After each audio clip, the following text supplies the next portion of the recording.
I was involved in the very first discussions. It started with my old PhD supervisor, Frank Gunstone at University of St Andrews, who some years after he had sort of formally retired, there was a bad fire at the St Andrews University, and he was asked to quit his lab. And he contacted me and told me about this analytical service that he had, and asked whether I would like to run it. Or whether we could take it over here. At that time, I was head of the chemistry department in the institute, and I had a word with Nigel Kirby, who was obviously then in charge of MRS, and he said, yes, that's an excellent idea. And why don't we bring Frank over as a consultant, which we did. Frank was a very sort of forward-looking person as a sort of professor of organic chemistry and sort of world expert in lipid fatty acid chemistry and that sort of thing.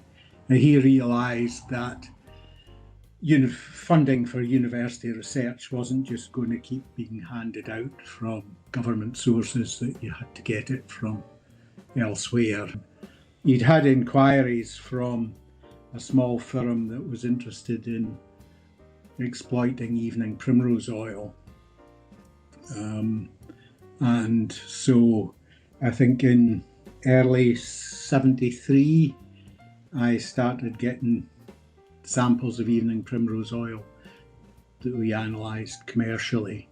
And we also did a lot of chemistry on the oil as well, actually purifying gamma-linolenic acid from it and making derivatives of GLA and so on.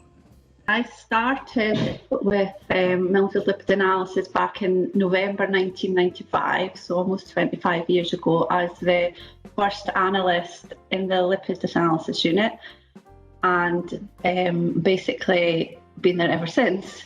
So the first thing that we did was we worked on gaining ISO accreditation, so that happened after a year.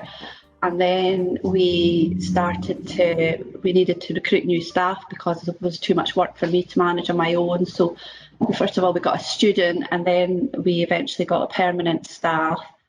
And then I think it was maybe about 1999, I became a senior analyst, because by that time I had a few staff. And then I think 2003, I eventually became head of Mylnefield Lipid Analysis. And that's where I am ever since.